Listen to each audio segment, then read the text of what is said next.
안녕하세요. 김호준입니다. UAE 논란의 실체가 밝혀졌습니다. 이명박 정부 시절 김태형 전 국방장관이 UAE와의 비밀 군사 협정을 실토했습니다. 유사시 한국군 자동 개입을 약속했다는 겁니다. 비밀리에 한 이유는 섣불리 국회로 가져가면 안 될 것 같아서. 자동 개입까지 약속한 이유는 어차피 UAE는 전쟁이 일어나지 않는다라니까. 또 실제로는 국회 동의 없이는 파병할 수 없으니까. 이건 한마디로 미친 짓입니다. 헌법상 국회 비준이 필요한 조약을 몰래 협약 형태로 체결해 국회와 국민을 속였고, 또 실제로는 국회 비준 없인 파병할 수 없는 것인데도 협정을 맺어 UAE에게도 사기를 친 거죠. 더 황당한 건 이 일을 자신이 책임지고 했다는 태도입니다. 1400년 넘는 순위 시아파 갈등을 자기가 해결할 수 있습니까? 중동 정쟁을 자기가 막을 수 있답니까? 뭘 어떻게 책임집니까?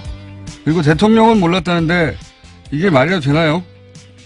군 통수권자인 대통령도 모르게 군의 파병을 결정합니까? 그건 구태타죠. 도대체 말이 되는 소리를 해야죠. 국가 안보를 그렇게 중요하게 생각하는 보수 정당, 보수 매체들은 이 사태에 뭐 하고 있습니까? 이명박 전 대통령과 그 시절 국방장관들 모두 국정조사하자고 발칵 뒤집어져서 뒤로 나자빠질 일 아닙니까 이거? 다들 어디 갔나요? 김호준의 궁금증이었습니다.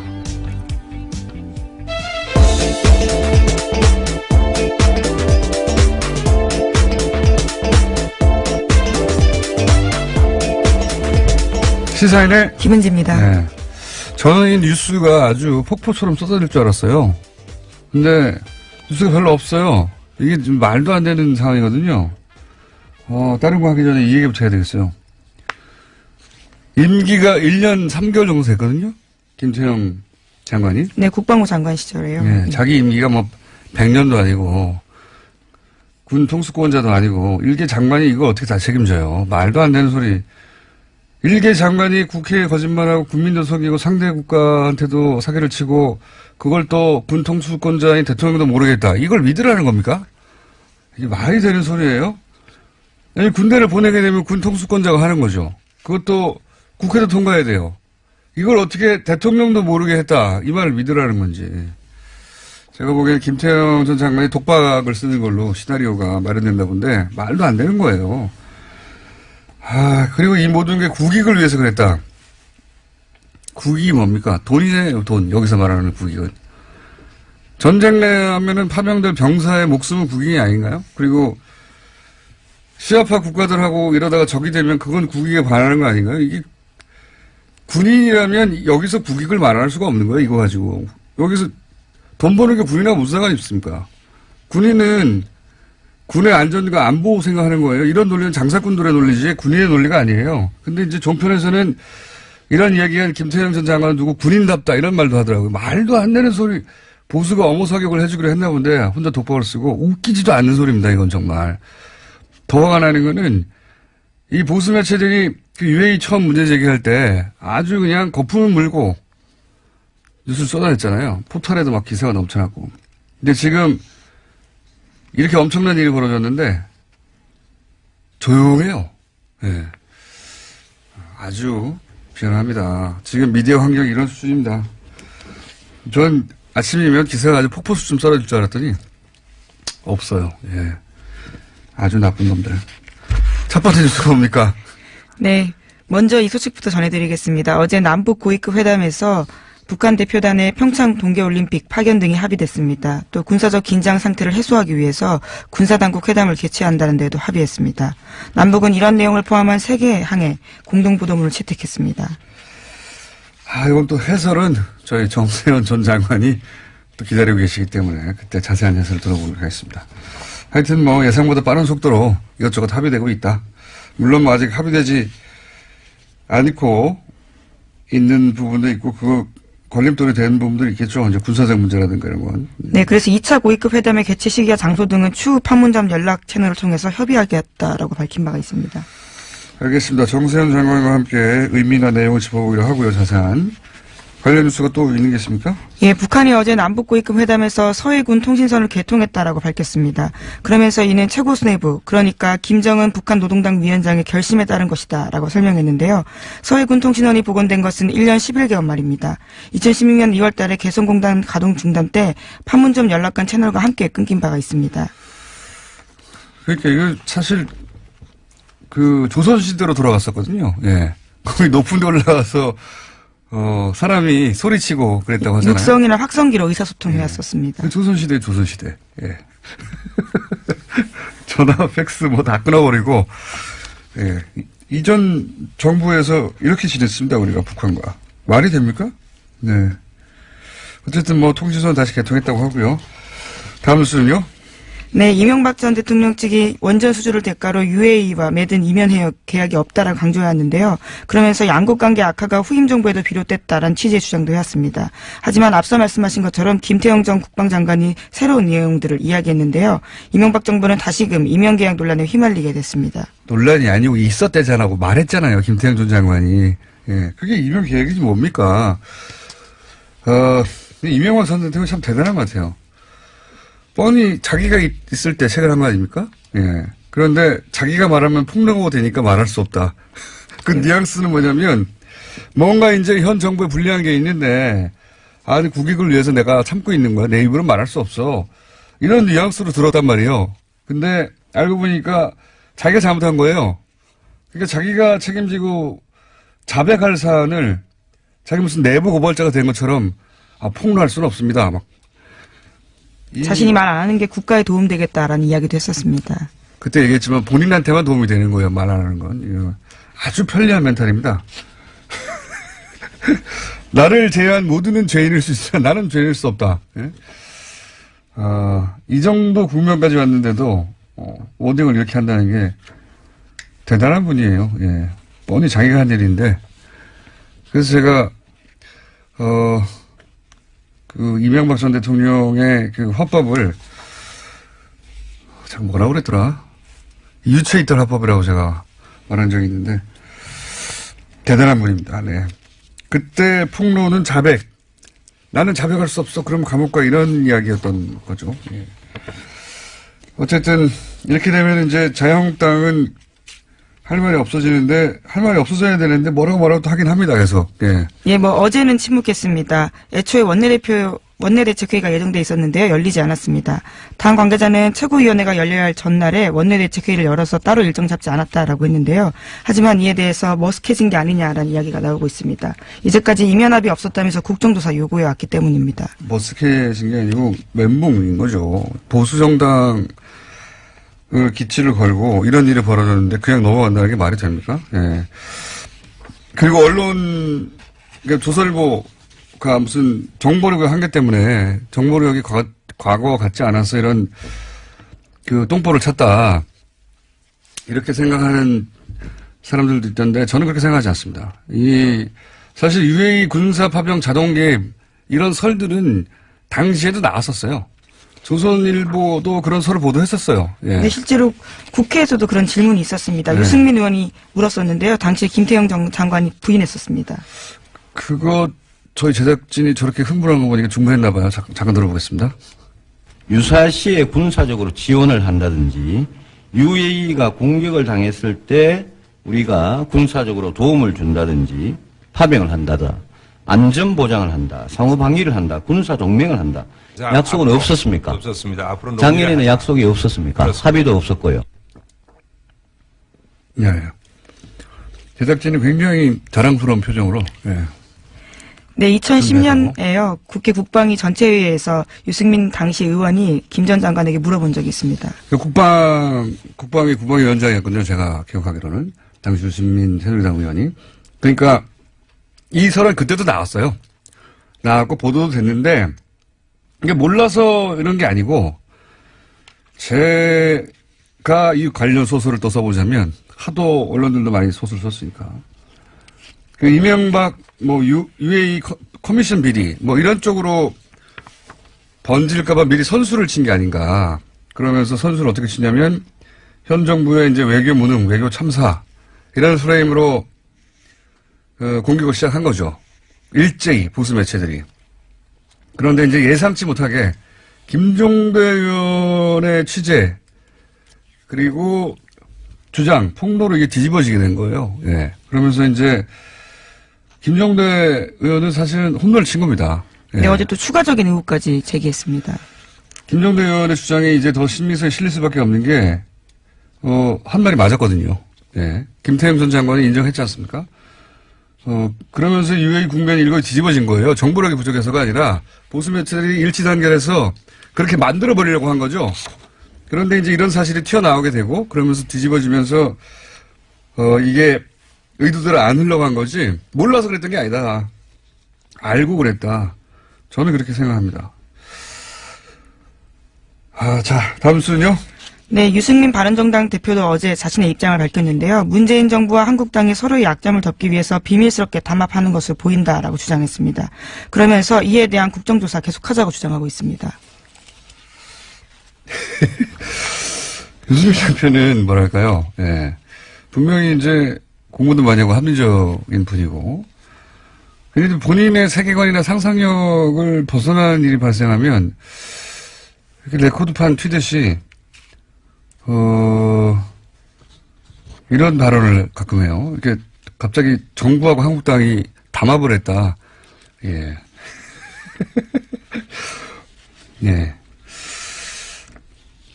여당과 제1야당을 동시에 겨냥해야 하는 정치적 입장은 알겠는데 예. 이런 수준으로 공격을 하면 역풍을 맞습니다. 정부와 한국당이 밀실담합을 한 것으로 보인다. 약간 웃겼습니다. 이 논평은. 어쨌든 국정조사를 계속 하자는 주장이 있긴 있습니다. 이렇게 또 다음 뉴스는 뭔가요? 네, 다스 관련된 소식 다시 전해드립니다. 이명박 전 대통령 참모들은 검찰 수사팀을 탄핵하는 방안까지 검토하고 있다고 채널A가 보도했습니다. 채널A가 이명박 전 대통령의 법률팀 보고서를 입수했다라고 하는데요. 여기에 따르면 이명박 전 대통령은 투트랙 전략을 세웠다고 합니다. 법률적으로는 청와대 고위관계자 출신 변호사를 선임한다라는 거고요.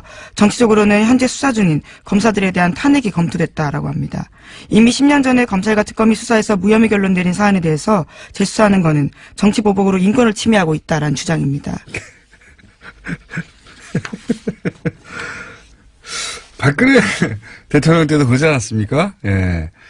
박근혜 대통령이 탄핵 대상이 됐을 때 관련 수사에 대해서 인권 침해다라고 주장했었는데 지금 이명박 전 대통령도 지금 본인에 대한 수사는 인권 침해라는 거잖아요. 네, 검사의 인권 옹호 의무가 있는데 이를 위반했기 때문에 직권남용에 해당한다라는 주장입니다. 하지만 검사 탄핵하려면 국회에서 탄핵 소추안이 발의되는데 쉽지 않습니다. 쉽지 않은 거는 상관이 없고, 예, 그렇게 이제 시끄럽게 만들겠다는 것 같은데, 자유한국당이 이제 요 플랜대로 가주는지 한번 지켜보자고요. 과연 검사 탄핵을 국회에서 추진할지, 저는 이건 진짜 무리수라고 보는데, 어쨌든 이명박 전 대통령이 다스 수사를 인권침해라고 몰아가는 건 진짜 대단한 상상력이네, 이 법률팀도. 박근혜 전 대통령 못지 않은데요, 그때 법률팀? 예, MH그룹이라고요. 예. 여전히 그러한 주장들을 하고 있습니다. 재밌습니다. 네. 코믹합니다. 자, 다음 뉴스는요? 네, 어제 정호영 전 특검 관련된 의혹도 전해드린 바가 있는데요. 어제 자신과 관련된 의혹을 또다시 전면 부인했습니다. 11장짜리 보도자료를 냈는데요. 당시 수사 과정에서 발견된 120억 원 관련 수사는 특검 수사 대상이 아니라 발표하지 않았다라는 겁니다. 그러면서 모든 사건 기록들을 철저하게 검찰에 다 넘겼다라면서 이명박 전 대통령이 다수 주식 지분을 차명 보유한 증거는 없었다라고 주장하고 있습니다. 이건 뭐 동부지검 팀에서 예, 응답할 내용인 것 같고요. 저는 그저께인가요? 한번 얘기했지만 문자로도 왔었고 다스 검사들 탄핵한다고 하고 인권침해라고 하거나 자꾸 얘기하는데 다스 자기 거 아니라면서요. 자기 거 아닌 거 수사하는데 왜 이렇게 난리예요. 본인이 자기는 아무 상관없다면서 이게 앞뒤가 안 맞는 겁니다. 자기 게 아닌데 이렇게 화를 내고 인권 침해라고 하는 게 자기 거란 얘기죠. 거꾸로. 자기 게 아니면 가만히 있으면 되는데. 자, 다음 순 뭡니까?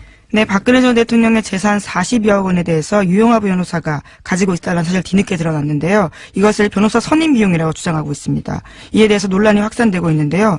변호사협회의 징계가 필요하다라는 주장까지 나왔습니다. 변호사가 의뢰인의 돈 관리를 위탁받는 게 불법은 아니지만요. 범죄 수익금을 알고도 응한 경우에는 처벌 대상이 된다라는 겁니다. 아, 그렇군요. 그렇게 생각할 수도 있겠군요. 예. 여기서 이제 관건은, 이것이 불법적인 범죄와 관련된 수익이냐 하는 인식을 했느냐. 뭐, 그런 게 되겠네요. 예. 하여튼, 그런 쟁점도 또 있습니다. 다음 뉴스는요? 네, 국정원 특수활동비 관련된 재판이 어제 처음 시작되는데요. 문고리 3인방 비서관인 이재만 안봉근 씨에 대한 재판입니다. 어제 법정에서는 자세한 진술들이 좀 나왔는데요. 뇌물 전달자로 지목된 이현수 국정원 전 기획조정실장이 검찰 조사에서 한 진술입니다. 2016년 9월 달에 국정농단 사태가 터졌을 때 국정원 특활비 상납이 잠깐 중단된 바가 있습니다. 이에 대해서 안봉근 전 비서관이 박근혜 전 대통령이 추석 명절 앞두고 금전적으로 힘들어한다라고 이야기하니까 이현수 전 실장이 2억 원 줬다라는 건데요. 그러면서 안 전 비서관이 다시 연락해와서 VIP가 흡족해하면서 우리 사정을 국정원에서 챙겨주는 것이냐라고 말했다고 합니다.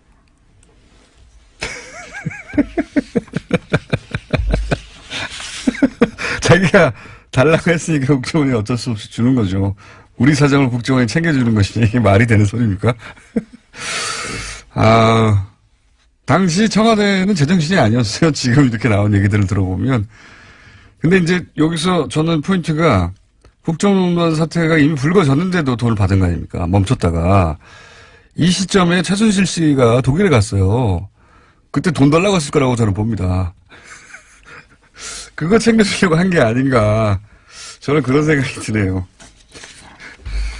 그게 아니라면 이렇게 사태가 벌어졌는데도 그래서 멈추고 있었는데 갑자기 돈을 이 시점에 달라고 추석 때 너무 고생하는 직원들 챙겨줘야지 이런 마음이 갑자기 들었다는 건 전 믿을 수가 없고요.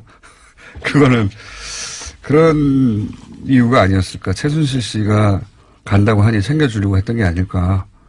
저는 그런 추정을 해봅니다. 자, 다음 순요. 네, 지난 2012년 대선의 막판 쟁점으로 부각됐던 NLL 대화록 유출 사건 여러 차례 말씀드린 바가 있는데요. 이 사건은 연금이체 사건으로 남게 됐습니다. 검찰이 문건 유출자를 사실상 지목했지만 기소, 그러니까 재판에 붙이지 못한 건데요.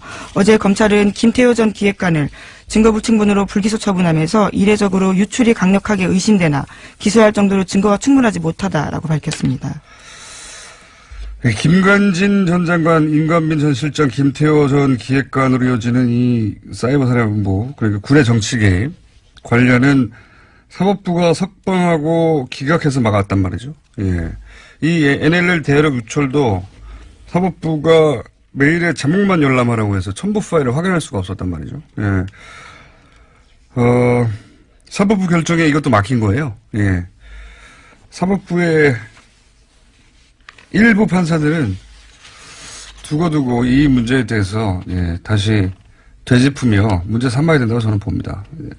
네, 수사와 관련해서 영장을 청구하니까 이에 대해서 제목만 열람하라면서 일부를 기각하면서 수사가 난간에 부딪혔다라고 검찰은 주장하고 당연하죠. 있습니다. 예.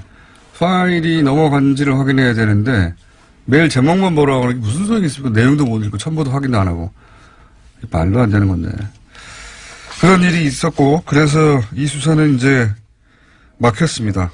예. 공소시효도 끝나버렸고요. 그래서 이제 연구미제라고 하는 건데, 연구미제는 아니고 유출한 거죠, 여기서. 다 아는데 법적으로 처벌하지 못하게 생겼다는 거죠. 자, 오늘 여기까지 해야 될 것 같습니다. 시간이 다 돼서. 네, 그러시죠. 네, 허락해 주셔서 감사하고요. 네. 시사인의 김은지였습니다. 감사합니다. 어제 남북 고위급 회담이 열렸죠. 네, 여기서 합의한 내용들이 좀 있습니다. 정세현 전 통일부 장관 전화 연결해서 짚어보겠습니다. 안녕하십니까, 까칠한 장관님? 예, 안녕하세요. 너무 자주 나오는 것 같아요. 너무 자주 불러내는 것 같아요. 근데 이제 대목이지 않습니까? 지금 공동 보도문이 나왔는데요. 이 내용 보셨죠? 봤습니다. 예, 이거가 이제 전문가가 보기에는 이게 잘 된 겁니까? 좀 해설해 주십시오. 총체적으로는 잘 됐죠. 우선 올림픽 선수단 대표단 참가하는 문제는 실무 회담을 하기로 했으니까 그건 앞으로 이어져 나갈 거고, 예. 그다음에 군사회담을 하기로 합의를 했습니다. 군사회담은 우리가 작년 7월 17일 날 제안했던 거죠. 예. 이제 비로소 시작이 된 건데, 적십자 회담은 지금 거론되지 않은 건 조금 아쉬운 점이 있지만, 그래도 한술밥에 첫 술에 배부를 수 있습니까? 그 다음에 또, 앞으로도 고위급 회담을 필요하면은 또 열기로 했으니까, 예. 남북 간의 대화의 어떤 모멘텀은 지금 확실하게 조성이 됐다. 이렇게 봐야죠. 근데 파견한다고 하는 대표단을 보니까 뭐 태권도 시범단도 있고 응원단도 있고 예술단도 있고 굉장히 대규모더라고요. 좀 대규모죠. 예. 그쪽에서는 대대적으로 이렇게 해서 좀 뭐랄까 평화 분위기, 화해 분위기를 좀 띄우자 하는 그런 우리 쪽에서도 많은 대표단 장관님 화장실에 있습니까 혹시? 아니요. 아주 어디 울리는 데는 들어가서 화장실 아니고. 근데, 네. 우리 쪽에서도 많은 대표단이 좀 와줬으면 좋겠다는 얘기를 처음에 했기 때문에. 네. 이제, 근데 또 경비 지원 문제도 뭐 잘 비켜나가겠죠. 또, 유엔 제재 결의에 제재 뭐 위반된다 하는 또, 비판도 나올 수 있지만. 예. 미국에서도 그건 그러지 않도록 잘 협조하겠다고 그랬으니까. 예. 전반적으로 잘 된 것 같아요. 네. 보시기에 요거는 조금 나중에 문제가 될 수도 있겠다. 혹은 뭐 그런 지점은 없었습니까? 비핵화 문제를 처음에 우리가 처음에 제기를 했는데 그때는 경청했다고 설명이 나오지 않았어요? 네네. 네. 첫 회담에서는. 예. 근데 마지막에 아마 종결회의 예. 마지막 끝나는 그때 저쪽에서 강력하게 아마 반발을 했다. 이제 소식들이 흘러나오고 있는데 아마도 평양에서 모니터링을 하고 있던 평양 그 지도부에서 예. 마지막에 종결회의에서 강력하게 문제 제기를 하라 하는 쪽지가 들어왔을 거예요. 쪽지가 아니라 그때는 뭐 전화죠. 전화로 지시가 왔을 거예요. 지금 남부 고위급 회담은 평양과 지금 청와대에 각각 실시간으로 전송이 되는 거죠. 그렇죠. 우리 예. 쪽에서는 우리 쪽에서 하는 경우에는 우리는 화면까지 볼 수 있고. 화면으로 보고 있고. 예. 북쪽은 소리만 들어야죠. 대신, 소리만. 예. 북측 지역에서 하는 경우에는 우리는 또 소리만 듣고 북측은 뭐 화면도 보고 그렇게 시설은 되어 있습니다만은 예. 아마도 처음에 전체 회의 개막하는 전체 회의 때 제기한 비핵화 문제를 제기한 데 대해서 대꾸하지 않은 데 대해서 아마 질책이 좀 있었고 종결회의 때 그걸 리성건 조평통위원장에 강하게 반발했다는 이제 소식이 흘러나오고 있는데 여기 앞으로 우리 국민들은 비핵화 문제에 대해서 어떤 식으로 간에 언급이 되고 거론되기를 바라는데 예. 북한은 처음부터 그걸 차단하려고 하는 거다. 이건 미국 간에 하는 거지 남북 간에 할 일이 아니다 하는 식으로 신뢰를 하면 여기 조금 어려움이 될 수 있죠. 그 전에 저도 핵 문제에 대한 언급을 공동 보도문에 넣기 위해서 예. 합의문 만들 때 공동 보도문 합의할 때 전체 협상 시간에 한 4분의 3 정도는 그쪽에다 할애를 했어요. 그래봐야 아주 긴가민가 내지는 아주 포괄적인 그런 표현밖에 그러내지 못했지만 이게 앞으로 애매길 거리입니다.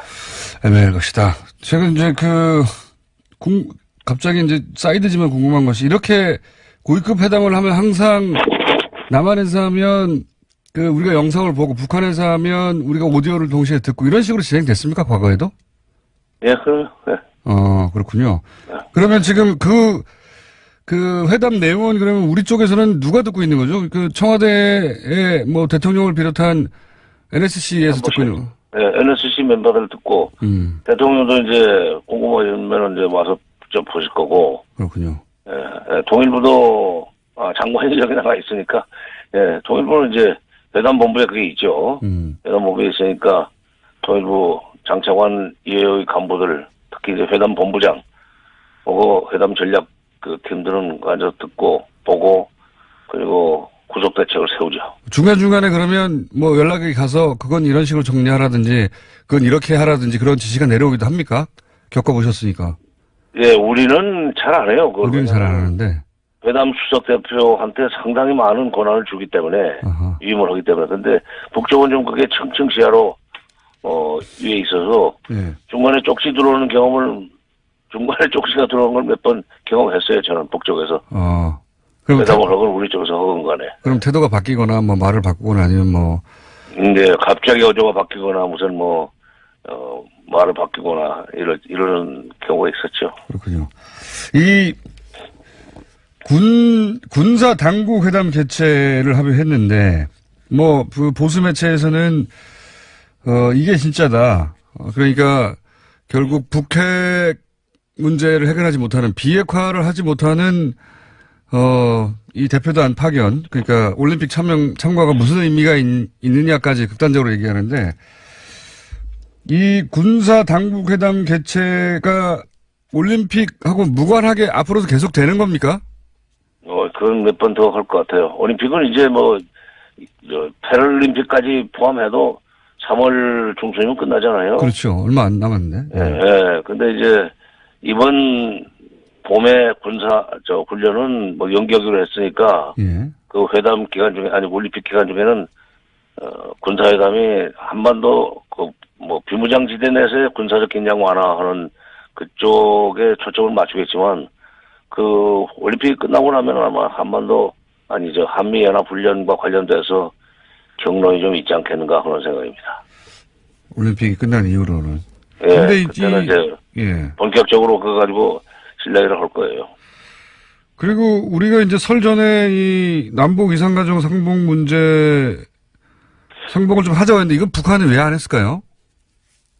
이게 아마도 두 가지 문제가 있었다고 생각해요. 예. 우리가 제안을 했는데 이게 합의를 못한 것은 작년에 벌써 작년 됐군요. 작년에 이산가족 상봉 문제를 이제 협의하기 위한 적시자 회담을 제안하니까 왜 중국의 유경 식당 종업원 13명인가? 네네. 그 문제를 거론하고 나오지 않았어요? 북쪽에서. 예. 이산가족이다.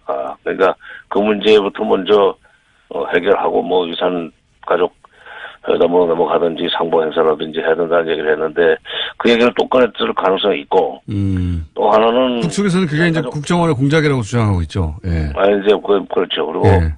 또 하나는 이제 이산가족 상봉하려면은 장소가 이제 금강산으로 한정돼 있어요. 거기다 상당히 많은 돈을 들여가지고 우리가 이산가족 면회 시설을 해놨거든요. 그렇죠. 시설을 설치해놨거든요. 그러니까 그전에도 거기서 만났기 때문에 이산가족 상봉하려면 금강산 들어가야 되는데 금강산 들어가는 문제를 들어가는 계획에서 북쪽에서는 금강산 관광 재개하고 연계시키려고는 그런 계획을 가지고 있죠. 2년 전에도 벌써 2년 됐구나. 2년 전에도 그 문제 때문에 결렬되지 않았어요. 차관급 회담이. 그러니까 이번에 금강산 관광과 이산가족을 연계하느냐. 그 다음에 이산가족 상봉 행사 전에 식당 여종업원 문제를 어떻게 할 것이냐는 것 가지고 접점이 만들어지지 않으면 공동 보도문에는 못 들어가죠. 이번에 그것 때문에 시간 좀 걸리지 않았나 하는 생각이 들어요. 종결회의가 굉장히 오래 걸리더라고요. 통상 글자 수는 몇 개 없는데. 그러니까 글자 수는 몇 개 없는데 그렇게 오래 걸렸다는 거는 이렇게 정치적 문제가 있었을 것이다. 예, 그다음에 이제 핵 문제 가지고 아마 저쪽에서 긴 얘기 했을 거고 보도문에는 안 들어갔지만. 핵 문제 가지고 지금 시비 걸지 마라 뭐 이런 얘기. 예. 그런 걸 예상하시는군요. 예. 이 군 통신선이 복원됐다는 건 또 어떤 의미입니까? 그 장관님이 보시기에.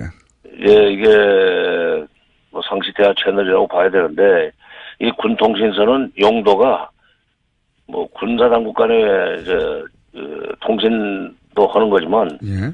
원래 만들 때는 이 철도도로 연결 공사를 위해서 이게 통문을 열고 들어가야 되는 출입을 해야 되는 문제가 있잖아요. 예. 예, 비무장지대 그 철조망이 쭉 쳐져 있는데 중간중간에 남북을 연결되는 통문이 있습니다. 예. 통문의 개방 시간, 그 다음에 통과 인원 등등을 서로 주고받는, 통보하는 그런 채널로 2002년 9월 달에 남북철도 연결하면서 그걸 개설했어요. 그거이기 때문에 요거는 개성공단 출입, 그다음에 금강산 출입 이 용도로 아마 저쪽에서 군 통신선은 먼저 복원을 해놓은 것 같다는 느낌입니다. 알겠습니다. 이거는 뭐 거기까지 가려고 그러는 거죠. 네. 그렇군요. 그런 의도가 뒤에 깔려 있을 것이다. 네. 이건 진짜 북한 전문가가 아니면 알 수 없는 내용이네요. 장관님, 오늘은 여기까지 하고요. 또 보시겠습니다. 아니 너무 자작하다 하면은 예. 이 정치자들이 예. 싫어해요. 예. 앉으라고 다른 재밌습니다. 분좀 예. 앉으라고 재밌는데 장관님 이상으로 이거 해주실 분이 없어가지고. 근데 제가 새벽에 끼웠나 봅니다. 죄송합니다. 예. 오늘 여기까지 하겠습니다. 정세현 전 통일부 장관이었습니다. 이명박 박근혜 정부 시절 자원외교 4대강 엄청난 세금이 들어간 예산이 들어간 사업들이죠. 그런데 이 사업들에 관한 기록물이 거의 없다. 문재인 정부 들어서 처음으로 공공기관 기록물 실태조사를 진행한 한국국가기록원 이소연 원장님 전화 연결했습니다. 안녕하십니까? 안녕하세요. 네, 반갑습니다. 오랜만입니다. 예, 보고 싶었습니다. 네. 그러니까 못 보지만. 네, 기억하실지 모르겠는데 작년에 뉴스공장에 출연하셔가지고 박근혜 정부 시절 청와대 문서 관리 엉망이다. 예. 그런 얘기를 해주셔가지고 큰 웃음을 주셨었는데 그런데 국가기록원장에 취임하셨더라고요. 일단 축하드리고요. 고맙습니다. 공무원이 아닌 민간인이 수장이 된 건 처음이라고 제가 들었는데 맞습니까?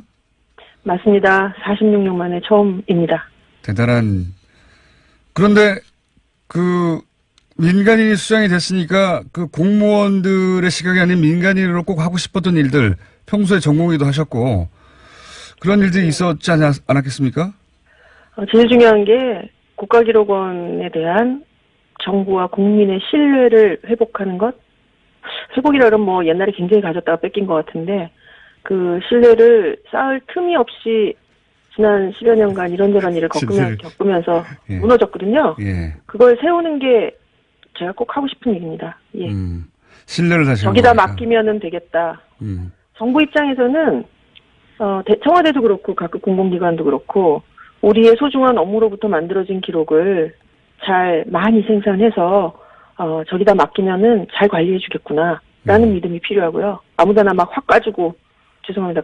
깐다는 게 또 나왔는데 어쨌든 뭐 지네 정권이나 뭐 힘 있는 사람이 요구하는 대로 막 휘둘리면서 다 내놓겠다 싶으면 누가 기록을 생산해서 주겠어요. 그렇죠. 예. 또 국민들 입장에서는 저 기관은 어쨌든 이런저런 큰 힘이 있어도 휘둘리지 않고 더 많은 기록이 생산되도록 뭐 이렇게 촉구 뭐 지원도 하고 감사 감독도 하고 그렇게 해서 잘 만든 기록을 잘 넘겨받아갖고 관리하고 있다가 그 내용 그대로를 법적으로든 문화적으로든 진본으로 인정할 수 있는 상태로 잘 관리하다가 국민들이 원할 때 이렇게 내놓을 기관이다라고 하는 그 실력을 또 국민들이 인정해주지 않는다면 뭐 국가에서는 엄청나게 들여서 국가기록원이 기록을 관리하다가 갖고 있던 기록에 대한 뭐 요청이 있을 때 뭐 이렇게 내놨는데 그게 원본이냐 니네 이거 고쳤지 니네 실력 없어갖고 이거 변경되도록 허용했지 이렇게 믿으면은 뭐 일하는 의미가 하나도 없는 거죠. 자, 원장님. 그런데 그 문제의식은 잘 알겠습니다. 네. 그런데 이제 국가기록원이 그동안 일을 잘 했는지 혹은 더 나아가서 공공기관들이 제대로 문서를 그런 기준에 맞게 생산했는지를 확인하기 위해서 최근에 자원외교 관련된 그리고 4대강 관련된 그리고 세월호 관련된 기록물이 어떻게 관리되고 있는지 실태조사를 하셨다고 제가 들었는데 어제 발표했습니다. 네. 국가가 왜 쪽 국무회의 상정되면서 왜 이쪽 그 기록물 관리가 제대로 되고 있는지 조사하기로 결정하신 겁니까? 애초에? 사실은 이런 일은 국가기록원이 그동안 계속 해온 일이에요. 공공기록물 관리법 19조에 보면 중앙기록물 관리기관의 장, 다시 말하면 국가기록원장입니다. 국가기록원장은 공공기관 기록물의 관리 상태를 정기적으로 또는 수시로 점검하여야 한다라고 하는 조항이 법에 있고요. 이 조항을 구체화하는 시행령의 별표 1에 보면 특히 주목해서 지도감독해야 될 기록물이 어떤 거냐 하면 300억 이상의 국가 예산이 투입되는 주요 정책 사업. 300억. 그다음에 그다음에 국민적인 관심사가 모이는 사업. 그다음에 이제 이게 한 장짜리 굉장히 많은 조항들이 있는데 그중에 요 세 가지에 밀접한 관련이 있는 내용을 제가 말씀드리는 거죠. 국토의 형질을 변경시킬 정도의 대규모 공사 사업. 이런 것들이 들어있습니다. 그럼 4대강에 딱 맞는 거네요. 그렇죠? 그렇죠. 그러니까 이런 거를 저희가 법에 따라서 했어야 되고 그동안 사실 안 한 것은 아닌데 국가기록원 직원이 행안부 직원이 3,000명인데 국가기록원 직원이 320명이에요. 예. 굉장히 큰 조직임에도 불구하고 저희가 이 법조항에 따라서 지도감독해야 되는 수시점검해야 되는 정기 수시점검해야 되는 대상기관이 1,500개입니다. 저희는 행안부에 소속되어 있는 소속기관일 뿐이지만 기관 이상은 저희가 감독해야 되는 대상이 되는 기관은 청와대, 입법부, 사법부를 다 망라하는 1,500개 기관이에요. 예. 그러니까 이 기관을 아무리 정기적으로 수시적으로 점검하라고 해도 일제 한 번에 매년 이렇게 할 수는 없기 때문에 그때그때 좀 이렇게 영역을 잡아서 할 수밖에 없고 그렇군요. 해왔던 일인데 다만 올해의 차이점은 뭐냐면은 예년에는 이렇게 점검에서 나온 결과가 충격적이라고 할지라도 그것을 이렇게 크게 문제시할 수 있는 어떤 기관으로서의 자신감 또 기관의 구조 같은 거는 없었던 것 같아요. 아무래도 행정직 문화 안에서는 일을 크게 키우기보다는 좀 조용히 자연스럽게 무마하는 이런 업무 관행이나 문화가 있기 때문에 원장님 오셔서 자신감 있게 이렇게 빵빵 터뜨리시는 거군요. 한마디로. 그렇죠. 사실 업무 자체는 제가 와서 한 게 아니에요. 저는 11월 29일 날 발령을 받았고 이 점검은 작년 원장님 알겠습니다. 그 상황은 다 알겠는데 시간이 다 지나가고 있어서 중요한 내용. 그래서 실태 조사를 하셨어요. 하셨더니 했어요. 예를 들어서 자원외교에 33조가 들어갔는데 구체적으로 석유공사 같은 경우에는 뭐 2조짜리가 4조짜리를 변했는데 300억 이상만 돼도 문서를 자세히 생산해야 되는데 이 관련 문서가 없더라 이런 발표가 있었는데. 그렇죠. 보니까 특히 이 자원외교 관련한 내용은 주요 그 투자에 관련된 결정사항을 심의하는 리스크관리위원회가 뭐 석유공사 말고도 광물자원공사나 가스공사 같은 곳에서 다 어떤 투자의 내용이나 액수를 변경할 때에는 회의를 하도록 이런 관리위원회에서 리스크관리위원회에서 하도록 되어 있는 모양이에요. 당연히 그렇겠죠. 당연히. 예, 그런데 회의록이 생산되지 않은 경우도 있었고 가스공사 같은 경우 회의록이 아예 생산이 안 됐어요? 예, 그 횟수가 1회에서 14회, 18회에서 21회 회의록이 생산되지 않았어요. 석유공사 같은 경우에는 1조에서 2조로 투자 금액을 변경하면서 그런 회의를 했다고 하는 기록은 있는데 그 왜 회의할 때는 회의 자료라는 걸 만들잖아요. 안건별로. 그 안건에 대한 자료가 기록물로 등록되어 있지 않아요. 그러니까 회의를 했다는 것은 있는데 어떤 논의상을 거쳐서 이렇게 투자 금액을 늘렸는지에 대해서는 기록이 없는 거죠. 1조가 더 들어가는 회의인데 회의 내용이 없는 거군요. 네. 또 뭐 회의록을 분실한 경우도 있었고요. 광물자원공사 같은 경우는. 근데 이제 기자분들이랑 국민들이 제일 궁금해하시는 거는 그럼 이 중에 이런 기록관리 부실의 내용 중에 어떤 것이 의도적이냐, 무단파기냐, 무단으로 이렇게 은폐하려는 의도냐라고 그걸 어제 이제 기자 간담회에서 제일 많이 물어보시죠. 그렇죠. 왜냐하면은 이제 보통 여기 뉴스 공장이 진행되는 TBS도 이게 공기관이기 때문에 예산 가지고 엄청 얼마 안 되는 거 가지고 굉장히 짜게 굴거든요. 기록으로 다 남겨야 되고. 그런데 맞습니다. 네. 근데 이제 저희 직원들도 한 1,000만 원 정도가 변경돼도 원장 결제에 흔적을 남기고 싶어 합니다. 당연하죠. 나중에 책임져야 되니까. 그런데 1억도 아니고 10억도 아니고 100억, 1,000억도 아니고 조가 변경되는데 아무런 기록이 없다는 건 이건 상식적으로는 도저히 이해가 안 가거든요. 자, 그런데 저희 조사의 목적은 저희 조사는 이런 식으로 해요. 저희가 목적이 주요 이런 결정사항에 대해서 입안부터 종결까지의 당연히 나와야 하는 기록들이 만들어졌나 라는 걸 보기 때문에 조사 방식이 기본적으로는 공공기록법을 준수하는 방식으로 내부 규정이나 지침이 만들어져 있는지를 제일 처음 보고요. 만들어져 있는 내부 규정과 지침에 따라서 기록을 생산하고 등록하고 관리하였는지를 보는 거예요. 그러니까 그 기록에 담겨져 있는 내용이나 있었어야 되는 기록에 담겨져 있었어야 되는 내용이나 아니면 이것이 어떤 의도를 갖고 파기되었는지에 대해서 조사할 수 있는 권한도 없고 그런 걸 밝혀낼 수 있는 조사 방식 것도 아니에요. 그렇기 때문에 저희의 후속 조치가 예. 각종 그 감사 기관들에게 감사 요청을 하는 거죠. 기관의 시정 조치뿐만 아니라, 그러니까 이 기록관리 감사라고 하는 거는 과거에 벌어진 일을 밝히는 내용이라기보다는 앞으로 벌어질 일들에 대한 기록을 더 철저하게 만들면서 이해했습니다. 가도록 하는 그런 내용입니다. 자, 그건 이해했고요. 네. 이해했고 충분히. 그러니까 국가기록원이 그리고 잠깐 마지막에 끝나기 전에 저한테 네. 잠깐 시간 주셔야 돼요. 대반전 뉴스 있습니다. 아, 그래요? 네. 수사기관이 아니기 때문에 국가기록원은 규정을 준수했는지 확인하고 그리고 감사원에 감사를 요청한다든가 이렇게까지밖에 할 수 없는 한계는 이해했고요. 근데 이렇게 조사를 쭉 하다 보니 네. 그러니까 책임 회피를 위해서 누군가 고의로 없앴을 가능성 이거는 그냥 개인적인 견해를 예? 있긴 있을 거다. 있긴 있을 굉장히 거다. 많은 건수를 저희가 발견했어요. 사실 저희가 이제 처음 원장으로 와서 제가 한 일은 아니지만 예. 장관님께 제가 처음 이거 보고를 할 때 장관님이 물어보신 게 그거예요. 이게 다 의도적인 거라고 보냐? 원장 대답해 보세요. 예. 근데 제 대답은 그런 것도 있지 않을까 저희는 생각합니다. 그러나 대부분은 예. 기록 관리를 어떻게 해야 되는지 혹은 꼭 해야 한다는 의식이 없어서 벌어지는 일도 굉장히 많을 거라고 생각합니다. 그게 이렇게 아무렇게나 퍼센티지 얘기할 수 있는 건 아니지만 70-80%는 그걸 거고요. 예. 근데 이렇게 민감한 거는 소량이, 예. 이렇게 민감한 거면 의도적으로 없앴다고 의심받을 만 하지 않습니까? 충분히. 그럴 수도 있을 거라고 생각합니다. 그런데 이 공무원들이 업무를 하는 관행 중에는 예. 대부분의 담당 직원들은 업무에 대한 기록을 남기려고 해요. 예. 당연하죠. 문제가 있기 때문에. 공무원들은 그- 항상 예. 그렇던데. 의도적 파기 같은 것은 이제 담당 직원들의 범위를 넘어서서 지시 같은 것이 있어야 되는데 그 지시가 남아있기가 어렵잖아요. 알겠습니다.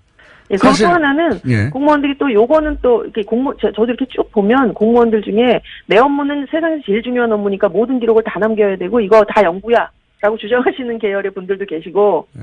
기록 남겨봤자 뭐 문제만 되지 유리할 거 없으니까 가능하면 좀 덜 남기고 알겠습니다. 원장님. 좀 기간도 작게 책정하고 너무 물어보면 워낙 달변으로 길게 계시니까 2분밖에 안 남았기 때문에 반전 알려주세요. 반전. 네, 대반전. 예.